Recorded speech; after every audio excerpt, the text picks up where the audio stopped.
ఉన్నారు, అనివార్యంగా పోటీ చేశారు. ఇప్పుడు పార్టీ పెట్టిన పవన్ కళ్యాణ్కి సంబంధించి అదే సినిమా ఇండస్ట్రీ వ్యక్తి, మీకు టికెట్ ఇచ్చిన వ్యక్తికి తమ్ముడు చిరంజీవి గారికి పవన్ కళ్యాణ్, ఎందుకు ఆ స్థాయిలో పవన్ కళ్యాణ్ పైన ఫైర్ అవుతూ ఉన్నారు, పర్సనల్ కాంట్రవర్షియల్ కమెంట్స్ చేస్తున్నారు? అంటే వాళ్ళు కమర్షియల్, వాళ్ళు పర్సనల్గా నన్ను కామెంట్ చేశారని. వాళ్ళు మీరు ఒకరికొకరు రెండు క్వశ్చన్లు చెప్పు. నువ్వు వన్ సైడ్ మాట్లాడద్దు, మన రాజకీయ నాయకుడిలాగా. ఒకరికొకరు ఇప్పుడు విమర్శ ప్రతి విమర్శ అట్ట కాదు. నువ్వు ఏం క్వశ్చన్ అడగాలంటే విమర్శ ప్రతి విమర్శ కాదు. నువ్వు పవన్ కళ్యాణ్ పోసాని గారిని తిట్టడం లెట్ మీ టాక్ ఫస్ట్. ఎందుకు ఆ పవన్ కళ్యాణ్ నన్ను పర్సనల్ గా తిట్టారు కాబట్టి పర్సనల్ గా తిట్టా. Should not mistake me. Okay, should not mistake. కనుక్కోండి, పై చూడు, పేపర్ చూడు, వీడియో చూడు, క్లిప్పింగ్ చూసుకో, టీవీలు చూసుకో, ఛానల్ చూసుకో. ఎవడు తెచ్చాడు ముందు? నేను ఊరుకోరు. నేను ఎవరిని ముందుగా గెచ్చను. అన్యాయంగా అంటే అసలు ఊరుకోను. చచ్చిపోయేదాకా ఫైట్ చేస్తా. ఓకే, చచ్చిపోయేదాకా ఫైట్ చేస్తా. ఆడెవ్వడైనా సరే, వాడు బాబైనా సరే, నా గురించి తప్పుగా మాట్లాడితే, నా కుటుంబం తప్పుగా మాట్లాడితే ఇదే తప్పు. శ్రావణ్ గుర్తుపెట్టుకో. ఎందుకు నువ్వు చిరంజీవి నా కోసం ప్రేమతో ఇవ్వలా. పోసాన మురళి కానెస్ట్. పోసాన మురళి నన్ను నా కుటుంబాన్ని కాపాడాడు. వాళ్ళ కుటుంబంలో అందరు నేను ఒక వాళ్ళలాగా కాపాడా. ఆ కుదురుతో ఆయన నాకు టికెట్ ఇచ్చాడు. ఏ సందర్భంలో అది ఈయన చిరంజీవి గారిని వేరే వాళ్ళ ఇంట్లో ఆడవాళ్ళని తిట్టారు. ఓకే, తులసిగా ఇప్పుడు గొడవ అయింది. అప్పుడు నేను చిరంజీవి గారు నాకు ఫోన్ చేశారు కన్నీళ్లతో. బస్సులో ట్రావెల్ చేస్తూ ఉండగా ఈ ఎలక్షన్ అప్పుడు. అంటే ఏంటి మురళి, నన్ను తిట్టమను, అంతేగాని ఎందుకు నా ఇంట్లో ఆడవాళ్ళని ఎందుకే తిడతారు అని కన్నీళ్ళు పెట్టుకుని మాట్లాడుతుంటే, అన్నా నువ్వు అటు మాట్లాడు మాకు. అందుకని నేను ఆయన దగ్గర బాగుంటా క్లోజ్గా. రాజకీయాలు నా సంబంధం లేదు అప్పుడు. అయితే ఆయన అన్న నా బాధ్యత ఇక నుంచి నోరు మూపిస్తాను అని. అప్పుడు తర్వాత నేను ఎవడరా మాట్లాడింది చిరంజీవి గారి గురించి మాట్లాడండి. చిరంజీవి గారు అసమర్థుడా కాదా? అసమర్థుడు అని చెబుతాం. అదే గెలుస్తాడా గెలుస్తాడని మేము అంటాం, గెలవడం నువ్వు అంటావు. అవి మాట్లాడండి. అంత ఇంతో ఆడవాళ్ళ గురించి డీమోరల్ చేస్తారంటారు ఎదవల్లారా అని నేను వాళ్ళని తిడితే, అప్పటి నుంచి చిరంజీవి గారి ఇంట్లో ఆడవాళ్ళమని ఎవ్వరూ నోరెత్తలా ఇంతవరకు. అది ఆయన చిరంజీవి గారు పెగ్గేసుకుంటా ఇక్కడ గుండె మీద చేయబెట్టుకొని, ఇక్కడ ఉన్నాడు రా పోస్తాను నాకు, ఇక్కడ ఉన్నాడు రా పోస్తాను నాకు అన్నాడు. వాళ్ళ తమ్ముడు నాగబాబు లేడా? వాళ్ళ తమ్ముడు పవన్ కళ్యాణ్ లేడా? వాళ్ళ బంధువులు లేరా? మేనల్లుళ్ళు లేరా? వాళ్ళందరూ కూర్చోబెట్టి నన్ను ఇలా అంటున్నారా వీళ్ళు అనలేదే. నన్ను ఎందుకు అడిగాడు చెప్పు? నన్ను ఎందుకు అడిగాడు? నన్నే ఎందుకు అడిగాడు? ఇంత పెద్ద సినిమా ఇండస్ట్రీలో నా మీద నమ్మకం, డెడికేషన్తో ఉంటాడని. వాళ్ళ తమ్ముడు పిలవచ్చుగా, అరే తమ్ముడు వదిన అన్నారు, వాటి ఆడపిల్లని అన్నారు, వాటి సంగతి తెలుసు అన్నాడా? సాక్షి చెప్పంటావా? పక్కన కన్నబాబు ఇప్పుడు వైసీపీ ఎమ్మెల్యే, అదే ఫోన్ గెలిపింది. అతను వాళ్ళ తమ్ముడు కళ్యాణ్ కృష్ణ అడగండి, వాడే నాకు తిరిగాడు కళ్యాణ్ కృష్ణ. అయ్యో ఎక్కడున్నారు సార్ మీరు, ఇక్కడ రాసుకుంటున్నారా? చిరంజీవి గారు ఇప్పుడు మీతో మాట్లాడాలంట, టెన్షన్ అయిపోయింది, వాడు ఎవడు తిట్టాడు. ఇంత టెన్షన్తో తీసుకెళ్ళారు నన్ను. నేను పిచ్చినా కొడుకును కదా. అయ్యో ఒక ఆడవాళ్ళని అన్యాయంగా అన్నాడా, పైగా చిరంజీవి గారి కుటుంబాన్ని ఎందుకు అని ఆ నోరు చూపించా, అది వేరే మ్యాటర్. అయినా వాళ్ళు నన్ను చంపుతాం కొడతాం అన్నారు. నేనన్నాను, వాళ్ళు ఎవరు చెప్పారు ఇట్లా మధ్య చంపు నేను ఇది చేస్తా ఉంటే, ఒరే ఓ పని చేయమను, చంపితే పోసాన కృష్ణమురళిని పర్ఫెక్ట్గా చంపేయమను. పొరపాటు కొనుగుడితే బతికామనుకో, వాడి ఫ్యామిలీ మొత్తం నేను చంపాల్సి వస్తారా? అట్టున్నాగా జైలుకి వెళ్ళాల్సి వస్తుంది అని కూడా చెప్పా. అది కూడా వాళ్ళకి తెలుసు, చిరంజీవి గారికి కూడా తెలుసు. మరి అదే చిరంజీవి మళ్ళీ బయటకు వచ్చిన తర్వాత పోసాని నా గుండెల్లో ఉన్నాడని నాకు తెలియకుండా ఆయనే అనౌన్స్ చేశాడు. నేను అడగలా, ఆఫీస్కి వెళ్ళాలా, నేను ఒక్కసారి వెళ్ళా ఆఫీస్, ఒకసారి అతను పంపించి కళ్యాణ్ కృష్ణ వచ్చాడు. రాండి సార్ బీపారం రమ్మంటున్నారు, రాండి సార్ చేపట్టుకొస్తే చిరంజీవి గారు చెప్పా, అన్నా నేను డబ్బులు ఖర్చు పెట్టను, ఓట్లు కొన్నాం, మిమ్మల్ని పైసా అడగను, నీ ఇష్టం, నువ్వు ఎలా ఉన్నా గెలుస్తావు అన్నాడు. ఓడిపోయా, ఆపికి వచ్చాను. ఎంత ఖర్చు పెట్టాను తెలుసా? నేను, మీరు అన్నారు కదా హానెస్ట్గా ఎలా ఉండాలని, 7 లక్షలు ఖర్చు పెట్టా ఎన్నికలకి. దేనికి? కాఫీలకి, టీలకి, భోజనాలకి, కూల్ డ్రింక్స్కి, ఎండాకాలం కాబట్టి వాళ్ళకి కార్యకర్తలకు ఒక కారు, నాకు ఒక కారు, పక్క పోలీసులకి, ఇక టిఫిన్లకి, అన్నాలకి, లంచ్కి అన్నీ కలిపితే 7 లక్షలు. ఇంకా కొంత కూలీస్ అయ్యి తాగారట ఇది కానీ మొత్తం అక్కడ 3 లక్షలు అప్పు తీసుకొని కోర్టులోని ఒక పబ్లిక్ ప్రాసిక్యూటర్ దగ్గర ఇక్కడికి వచ్చి ఇంటికి వచ్చి మళ్ళీ 3 లక్షలు పంపించా. 10 లక్షలు నాకు ఖర్చు అయింది తిండికే, పబ్లిసిటీకి వాళ్ళ పోస్టర్ నేనే నా డబ్బులతో నేనే పెట్టుకున్నా.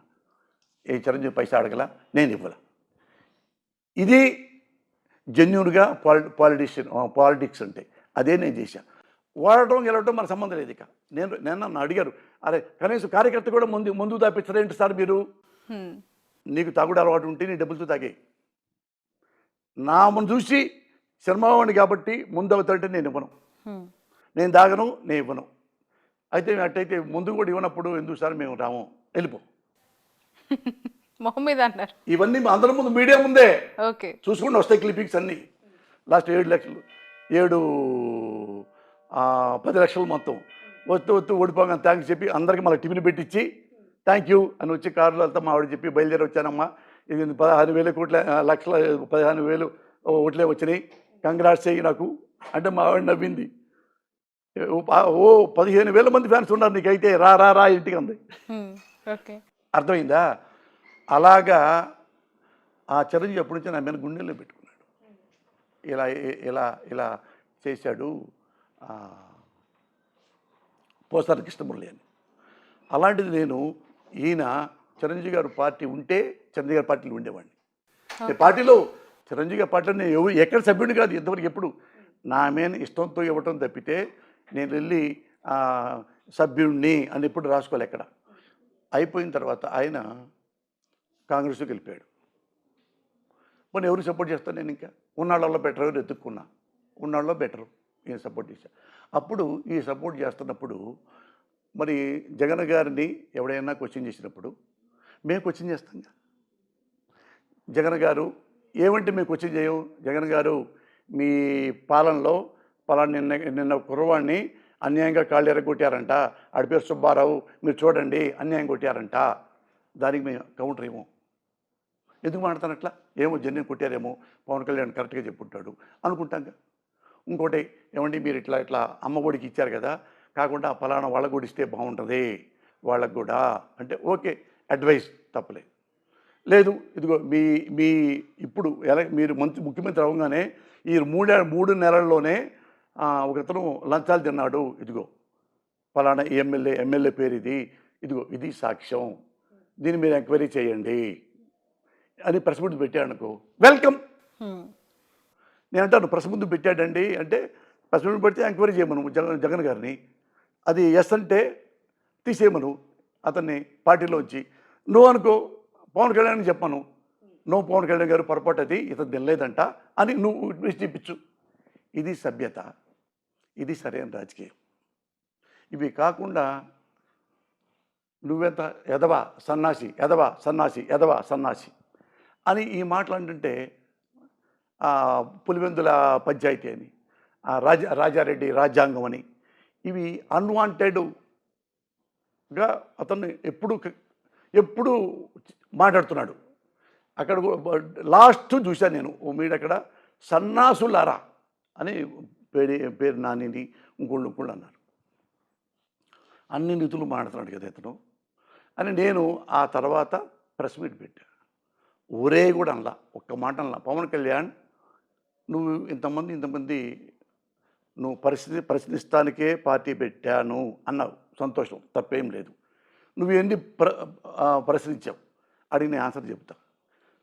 నేను కూడా మా పార్టీ నుంచి ప్రశ్నిస్తున్నా, ఆ ప్రశ్నకి కూడా మీరు కూడా జవాబు చెప్పాలి అని ప్రెస్లో అన్ని క్లిప్పింగ్స్ చేశా విట్నెస్తో. ఇలా అప్పుడు అలా ఎందుకన్నావు, ఇప్పుడు ఇలా ఎందుకన్నావు, అంతకుముందు బీజేపీ చేరక ముందు ఎలాగా బీజేపీ వాళ్ళు తిట్టావు క్లిప్పింగ్ చేశాడు. ఇది ఈ నాయకుల వల్లనే ఈ దేశం నాశనం అయిపోతుంది. మళ్ళీ ఇంకో క్లిప్ తీశా పెడితే ముస్లిమ్స్ వీళ్ళే దేవాలయాలు ఇంతమంది పాడేశారు అన్నాడు. మర్చిపోయి 2 చెప్పేశాడు. ఏం పవన్ కళ్యాణ్ ఇప్పుడు ముస్లిమ్స్ తప్ప హిందువులు తప్ప 2 చెప్పావేంటి, కొద్దిగా ఆన్సర్ చెప్పు. అలాగే ఇంటర్మీడియట్ 3 సార్లుగా 3 క్లిప్పింగ్లు చూపించా. ఒకసారి ఎంపీసీ చేశారని, ఒకసారి సిఈసి అని, వస్తాను ఇంకోటని. Inter fail అయ్యానని. అట్టా మరి ఎవరైనా నేను కూడా చదువుకున్నాను. నేను సిఈసి చదివా, ఎకనామిక్స్, సివిక్స్, కామర్సు, అది ఒక్కటే చదువుతాను. మరి ఒకే ఇంటర్ని మూడు 6 సంవత్సరాలు చదవరే ఎట్లా ఏంది ఇవి అడిగా. ఇవి వాళ్ళకి ఆన్సర్ చెప్పలేకపోయారు. ఇవి అడిగింది. ఏ తప్పు ఒక్క మాట మాట్లాడాల నేను. నువ్వు ఇవి ప్రశ్నలు చెప్తే నువ్వు అడిగిన ప్రశ్నలకి నేను సమాధానం చెప్తానన్న. దానికి తెల్లారి వాళ్ళు ఎమ్మటే రాగానే వేశారు. వాళ్ళ ఫ్యాన్స్ ఉంటారు కదా, వాళ్ళు ఇప్పుడు అందరు వాళ్ళకి కొంతమంది అలవాటు ఏంటంటే ఎమ్మెల్యే మంత్రులు వాళ్ళ ఇళ్ళకి మెసేజ్లు పెట్టి ఆడాలను తిడుతూ బూతులు తిడుతూ ఈ అలవాటు అయిపోయింది చాలామందికి. ఇట్లా కొన్ని తెలుసుగా మీకు ఇవన్నీ. అట్లనే అందరిలాగే నాకు పంపించారు. వాళ్ళైతే పాపం మాట్లాడలేరు ఎందుకులే అని పోస్తాను కదా, సినిమా వాడు గడగడగడ వినిగిపోతాడు, నాకు పంపించారు. నన్ను తిడుతూ, నా భార్యను తిడుతూ, నా భార్య మంచిది కాదని, నువ్వు మాకు ప్రశ్నించు, నువ్వు ప్రశ్నించావు కదా మా పవన్ కళ్యాణ్ని, నువ్వు ప్రశ్నించు అని ఈయన పెట్టారు. ఇలా అంటే నా ఇంట్లో ఆడవాళ్ళని. అప్పుడు నేను ప్రెస్కి వెళ్ళి నేను కూల్కి చెప్పా, పవన్ కళ్యాణ్ నువ్వు ప్రశ్నిస్తా అన్నావు, దానికి ఆన్సర్ చెప్పలా. మేము అడిగాం, న్యాయంగానే అడిగా. నువ్వు అన్న మాటలే చూపించా, నీకు నేను అబద్ధం ఏం చెప్పలేదు కదా, అన్న మాటలే చూపించా. నువ్వు సమాధానం చెప్పపోయినా పర్లా, చెప్పకపోగా నీ సైకో ఫ్యాన్స్తో తీసుకొచ్చి ఇక్కడ ఉన్న వాళ్ళతో నన్ను మా ఇంట్లో నా భార్యని ఎలా తిట్టించా కూడా అది చూపిస్తూ ప్రెస్లో పెట్టా. Sun, celebrating 20 years of excellence in education. Come join us.